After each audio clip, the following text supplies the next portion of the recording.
I'm Lady T506. Welcome to my channel.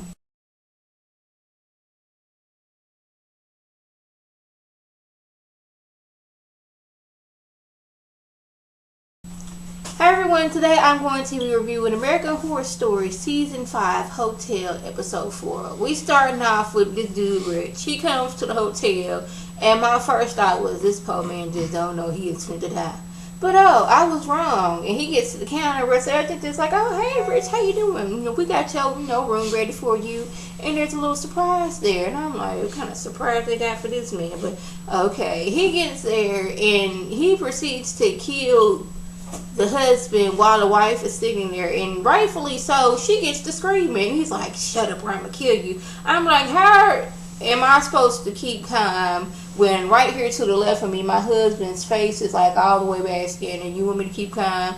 That's not fit to happen. So he's like, okay, since you can't be quiet, let me go ahead and choke you. But some reason the cord broke and she was able to break free, and she get to running down the hall like, help, there's a killer behind me. Meanwhile, we got James Patrick Marks in front of her talking about some, you don't need to be worrying about the killer behind you, you need to be worrying about the killer in front of you. So them two, they get together and get to killing this woman. I was like, see, y'all should have stayed at the Days Inn or something.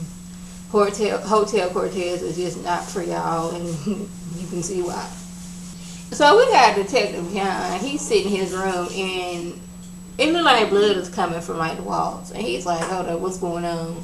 And then we veer over to the maid. I can't think of what that woman's name is, but she is trying to clean out blood from yet another Bruce murder. I guess it was that husband and wife that just got killed. But every time she gets rid of the blood comes back. And I'm like, what is this supposed to mean? So, John, he goes in there to, talk to the woman, and she gets to telling him, like, hey, do you want to share it? He's like, nah, I'm good. She's like, well, then fine, give me one, baby, because I need to talk to you. I feel that we are kindred spirits, and I'm going to tell you about how the time my son went missing. And I don't know if it was some kind of fumes that was pumping into the room, because Detective John was looking like he was kind of a bit high through this whole duration. She goes back to talk about how back in the day, her son, she took him out for trick-or-treating, and she just put a doggone sheet on his head and put two eyes and made him a ghost, while everybody else in the neighborhood was like, seemed like they took months on their outfit. And she turned for a slight second, and then her son got kidnapped, and he was taken somewhere, not only killed, but other children there was killed, and she ain't got over it. And he's bonding like, hey, I know what it's like that I lost my son too. He was kidnapped. At least you know what happened to your son. She was like, not really, because they just found his bones. I don't know how it was for him. I'm trying to figure out, how did you go from losing your child in such a gruesome way to help cleaning up blood for this serial killer? I need to know this. There was a big leap, from you being this housewife, mother, your child getting missing, to agreeing to cover up crime scenes for this crazy man. How did Alex get Holden out of this hotel and ain't nobody seeing anything? Russell Ellington, he's always walking around in one of his doggone jewel gowns and jewel turban. Iris, she's somewhere always looking around how come ain't nobody seen her take Holden out of this hotel? If this Gaga's ploy, I'm gonna let her take him out, and then she gonna see how crazy, and this ain't really her son no more, and I can, potentially get her over here to the dark side. Is this what's going on? Because she gets Holden home, and she just as happy as she ever want to be. She's not questioning, okay, why haven't you aged? How come your hair is looking like this? How come, why are you dressed like Eddie Munster? She's not caring about any of that, because, she has her Holden back. She has her drug back. She can sit there and sniff Holden's hair till, she pass out. She's happy. He's talking about something, I'm thirsty. She's like, okay, baby, I'll get you something to drink. So she go in there and get him some apple juice.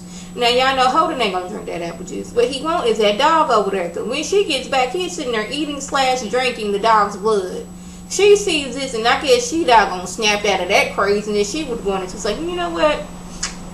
We ain't finna do this. I'm finna take you back to wherever you was. And she was like, at one point, he's like, I want my mommy. He's like, I am your mom. He's like, no, I want my other mommy. The one that gives me blood and not apple juice. Let's get to this. So she gets to take him back to the hotel, to his little baby coffin, and she's like, oh snap, well doggone, Scarlett was right, you do be living in a little plastic coffin.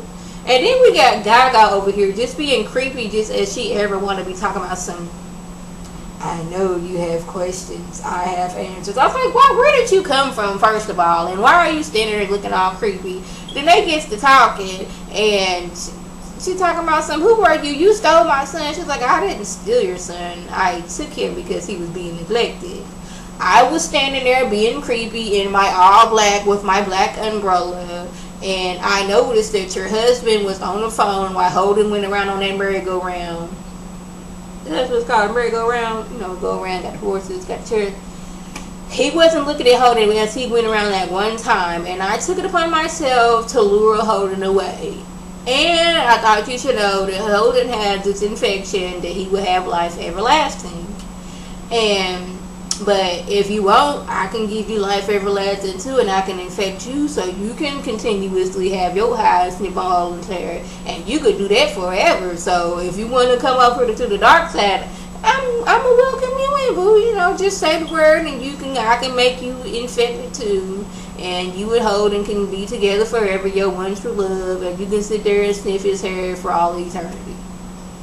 So we have serial killer Eileen Wuornos. Y'all remember her? She was a prostitute slash serial killer, killing men from like the 80s up to the 90s, maybe to the little 2000s until she was killed, whatever it was. Anyways, she is there at the hotel. I guess she done some killing at the Hotel Cortez, and now since it's Devil's Night, you know, she gets to come back and do smoke killing. So she's sitting there talking to John, and he's like, "Okay, that's a good costume you got on." And Russell Edges is sitting there looking like, "Child, boo, this ain't no costume. We ain't finna tell you that." And John finna go to the hotel with her, and Russell Edges is like, "Child, that woman is too ugly, and you're not that drunk. Come on, get it together, boo boo."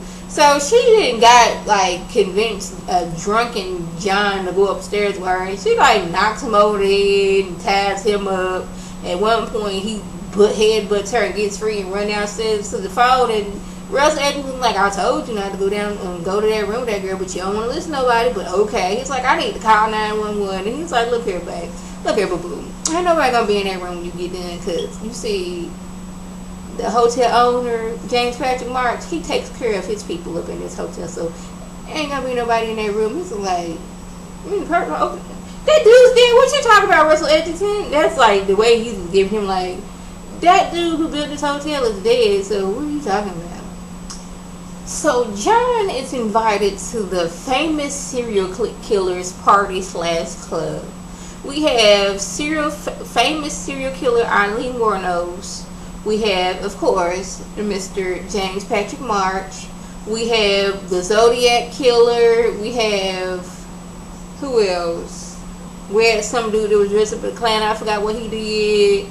We had that one dude that was going around. I can't think of his name right now. But this is a room of serial killers. Then we got Rich, because he didn't kill somebody. But anyways, James Patrick Marks was all of their mentors. He showed them how to perfect their skills and how not to get caught. Dude over there who let you get caught. But you know, John sitting there like, "Hold up, first of all, dude, Rich, you died of cancer in hospital. You died of lethal injection. I know, Eileen, you got the gas chamber, so ha ha ha, this is funny." They sitting there, and then at one point, they done brought some dude in, and he's looking like he has no brain. He just like a walking body, like don't know what's going on. Then we got the Zodiac Killer up there. I think it was the Zodiac Killer just like drilling in his head. This dude ain't saying a ooh or a ah or a ouch or nothing. I'm like, what's going on? Then we got Sally. She done drugged some man and gave him as much heroin to make where he don't know what's going on, but he still has a slight ability to walk. And they're just sitting there picking up knives like, "Ooh, this is a lovely knife. This is as sharp as it ever want to be. Okay, this is our human sacrifice. We're going to commence this slicing and dicing this man up." And John is sitting there like, "Oh my goodness, stop." And he's trying to break free. He wakes up like, "Oh, what's going on?" And Sally's like, "Chad, I was walking by and I heard you screaming. What's going on?" He tells her what's going on. She's like, "Baby, was you drinking?" "Chad, I'm going to need you to not drink no more. You doing too much." Like, she didn't convince this man that he didn't have, I think they was drinking some absinthe. I think that's how it's called, but it makes you drink and hallucinate a little bit. And she didn't convince this man this is what happened to him. Meanwhile, we got James Patrick Marks over there standing in the corner waiting for them to leave so they can finish this man off. So you mean to tell me, Alex, this person that then admitted to kidnapping your son, you didn't let them convince you to like get infected by Lord knows who what it is that she got, just so you can stand around and sniff Holden's hair for all the eternity? Like, you ain't even caring about your daughter who is alive and is acting normal. We don't care about her right now. Our focus is we done found Holden. I can get back to sniffing his hair. I can be with him for all eternity. I'm seeing that Alex is crazy. Gaga could have been poisoning you to get you out the way because you know too much. But you so focused on Holden that you're not even seeing the big picture. And I'm like, what is wrong with Alex? I mean, I know you love your child and all, but clearly something is wrong with Holden. If you wanted to fix Holden, you would have tried to do something. Like Gaga just told you he was infected and you took her word for it. I'm like, really? And another thing, Gaga, she got all these fabulous gowns. Russell Edgington has a new outfit and a new sparkly outfit, a new sparkly turban each and every episode. So how is it? Where does money coming from? Man? Like, is it y'all getting money from people who coming in to kill folks? Just let me know, because she claims she broke, but her outfits say differently. So that was the gist of everything went on. If I left anything out, by all means leave a comment or a video response. And like always, I want to thank my subscribers and the people who watch my videos. I want you to like this video, comment, and subscribe, and share this video with your friends on Facebook, Twitter, Instagram, and here on YouTube. This is Lady T signing off. Have a good one.